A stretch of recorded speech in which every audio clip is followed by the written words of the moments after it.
What's going on, guys? It's Jimmy here. Welcome to our daily show where we discuss everything on a daily basis that you need to know about, including money, investing, the stock market, the fourth stimulus package update, and stimulus check update. If you haven't subscribed to our YouTube channel yet, make sure to click the subscribe button down below right now so you don't miss out on new videos. I will keep you up to date. Remember that new videos come out here every day at 10 a.m., 3 p.m., and 8 p.m. Eastern Standard Time. And also, thanks for hitting the like button for us down below. Congress is nearing a vote this week to potentially officially ban Russian oil. That's right. And if Congress bans it, it's done. There will never be another drop of Russian oil unless they change it sometime in the future, which is unlikely. House Majority Leader Steny Hoyer, a Democrat from Maryland, said yesterday that Democratic leaders could stage a vote within days this week on legislation to ban oil imports from Russia, whose invasion on Ukraine has sparked global backlash. He says, "I think we could see it on the floor this week," he told reporters in the Capitol. Negotiators in both chambers, the House and the Senate, and Republicans and Democrats are backing this bill. They said that they've reached an agreement on a proposal to apply a series of new trade restrictions on both Russia and Belarus, including a ban on Russian fuel imports. As recently as last week, President Biden was opposed to such a ban because this would raise the price of gas for Americans, which is already soaring as a part of a larger inflationary trend because of the war on Russia. Yet the administration has softened that position since then, and there's growing pressure on Capitol Hill, including from allies such as House Speaker Nancy Pelosi, for the president to get on board. The President Biden, is worried, though, that if they ban Russian oil, that people might blame him for gas prices going even higher, but he actually might win some support because, well, banning Russian oil might be the right thing to do at this point. The question here is, are people willing to pay for it?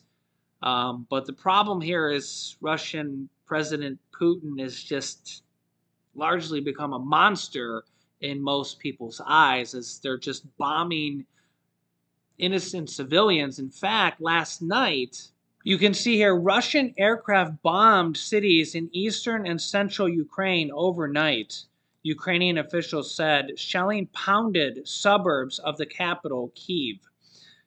So Russia just is not going to let up probably at any point unless they're forced to, economically or by force at some point. They're just going to literally not give up on these poor people in Ukraine. Meanwhile, the price of gas here in the U.S., hope you're sitting down for this, is now the highest it has ever been in the history of the United States at an average of $4.17 a gallon. It's the highest it has ever been. You can see it went up from yesterday 11 cents on the average. It's literally going up almost 10 cents a day on average. On average. A week ago, it was $3.61. Now it's $4.17. It's just unbelievable. Unbelievable. What is that? 56 cents it went up in 1 week because of literally one man, Putin, in Russia. It went up 56 cents in 1 week. In 1 month ago, it was $3.45, and now it's $4.17. What is that, 72 cents it went up in 1 month? And it's like I said, it's literally going up about 10 cents a day. 10 cents a day. Diesel here was $3.83 a month ago, as you can see there, and now it's $4.75. So it's gone up almost $1 in a month, just short of $1. And honestly, there's no end in sight at this point. No end in sight. Here's what Democratic Senator Mark Warner from Virginia, who used to be the governor of Virginia, here's what he has to say. Check this out. I do want to start with that question, the discussions behind the scenes about a ban on Russian oil. It is our understanding that there have been some hurdles to the U.S. getting Europe on board, its European partners on board. Is it your sense that the U.S. will have to go it alone? We may have to go it alone on this, and I strongly support the ban on Russian energy products like oil. Remember, we've asked our European friends, and this is one of the areas where the Biden administration has been very strong at bringing those European partners along. We got Germany to get rid of the Nord Stream 2, which would have provided an enormous amount of energy. We've sanctioned Russia, but the Europeans do about 10 times as much trade with Russia as we do, so that's much bigger harm. They import about 4 million barrels a day. From Russia, we import a few 100,000 barrels of oil a day. So even if we have to take a lead on this, and then hopefully our Europeans will come along, I think it's important to take this step. I also think it's important that we take the step of supporting Poland if the Polish government is willing to move some jets over to Ukraine as well in the coming days. I do want to ask you about the jets, but let me follow up with you on the oil first. How quickly do you think we are going to see action from the Biden administration if it ultimately assesses that the U.S. does have to go it alone? Could it happen in the next 24 hours? I think it could happen in the next 24, 36 hours. This clearly got an enormous amount of bipartisan support. I think the administration was moving methodically on this. I think we accelerated that. It was so much bipartisan support. We do recognize that there was could have an effect on gasoline prices. We shouldn't kid ourselves. But let's remember, Kristen, the Ukrainian people are literally voting with their lives, trying to say they want to align with the West. They want to endorse Western values, sometimes things that I think we in our country have sometimes taken for granted. If we are not willing to stand up and take some hurt along the way and sacrifice along the way, then I don't think we do credit to this incredible struggle. And I think the American people will rise to the occasion. This is as important a moment as anything in my lifetime. There's the most significant potential worldwide danger since the end of World War II. And if we need to do more than say we're standing with the Ukrainian people, we need to take actions to show that. And I guess the question is, to your point here, you have Ukrainians risking their lives. They would argue for more than their country, for democracy, as you just said.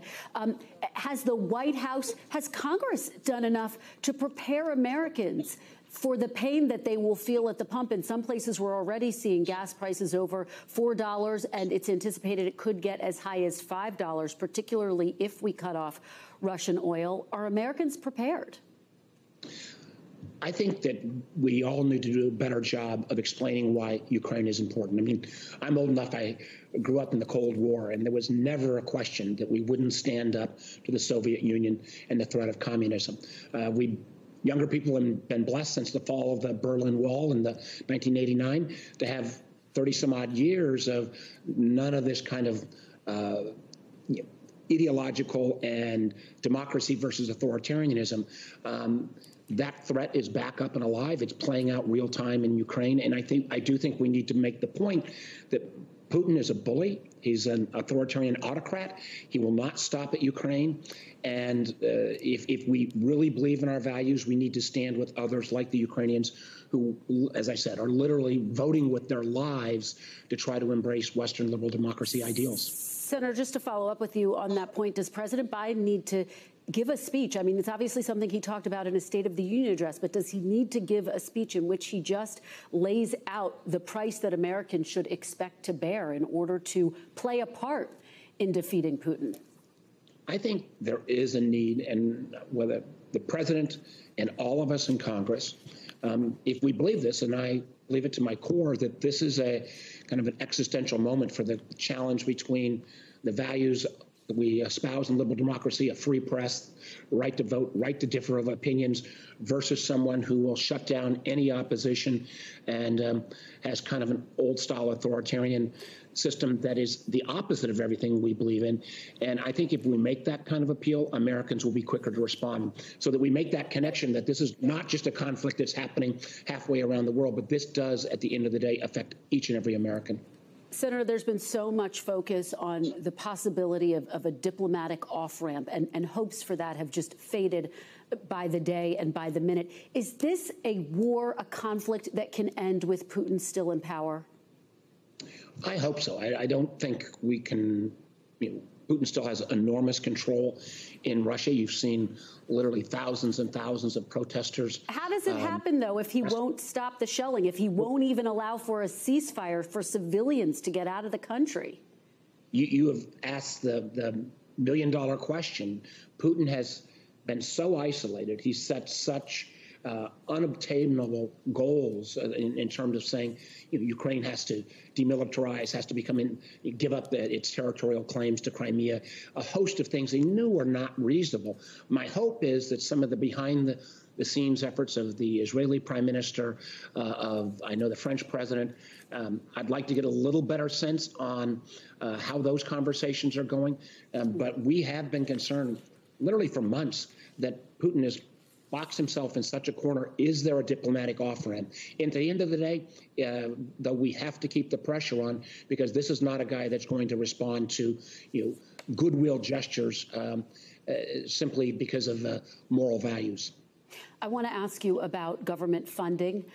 It obviously runs out in a matter of days, and as a part of the package that is being negotiated, it would include $10 billion that would go to aid Ukraine. Are you confident that it will get passed by the deadline and that you'll get that aid to Ukraine as quickly as possible? I am confident that the Ukrainian aid will be in whatever package. I find it a little bit disheartening that we're talking about the value of democracy, and yet the most basic tenet of our responsibility as Congress is to pass a budget and fund the basic powers of government, domestic, military, and this essential aid. So I still think we'll work it through this week. I would hope after this, we in Congress ought to take a look in the mirror and say, you know what, kicking the can on all these issues, not doing individual appropriations bills and waiting to these so-called giant, what they're called omnibus, and only Washington speak would use that term, is really not reflective of how our system ought to operate. All right, Senator Warner, thank you so much for your time. Yeah, it's just the billion-dollar question there is, what is going to stop Putin? And the next billion-dollar question here is that is the United States going to be in this war by the end of this? Yeah, it's just because a lot of people think that Putin is not going to stop until he takes over Ukraine. And then what? It's just is Putin the next Hitler? Is he going to then take over Moldova? Is he then going to just continue on over and over? Is the European Union going to let this happen? And if not, then what? Is the United States going to let this happen? These are tough questions, and honestly, it's a lot larger than just gas prices going higher. This is how World War II started, one country at a time, and I think it's before we look back a couple weeks ago, people were saying, oh, Russia will never go to war. They'll never invade Ukraine. And look where we are now. Look where we are now. Now it's like Putin's never going to stop. Like, what's going to stop him? Now, you heard it. He literally won't even, they come to an agreement for a ceasefire. Women and children are evacuating. and then they start bombing during the ceasefire while women and children are evacuating. And they're like, we have a ceasefire just to let women and children evacuate. And then they're like, oh, okay, we'll come to an agreement for a ceasefire again.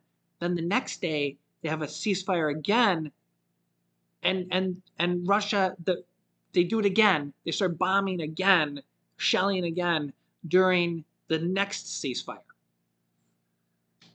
It's like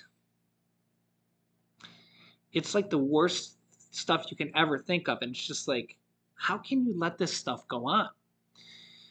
And it's almost like, I know that Biden's saying right now, we can't send U.S. troops there. We can't send U.S. troops there. But that's what they said in World War II at the beginning as well. And at some point, it's just going to be like Europe and U.S. Remember, there was a recent poll here that said 42% of Americans already say they support U.S. troops being involved. And it's just like, when you start to see things like this day by day just getting worse and worse, I think at some point the world's going to say enough is enough. I don't know if that's going to happen, but like the senator said there, this is a fight over democracy as well. Imagine if you were in Ukraine right now. I mean, the whole world's being affected because of stock markets and money and gas prices and inflation and oil. But imagine the people of Ukraine, and imagine what Putin's going to do next. So it's going to be very interesting to see what happens here the next day, and not in a good way. Like I said, there's no winners in this. There's no winners in this. And we're going to have to see how this unfolds. I'll keep you up to date here. Let me know your thoughts.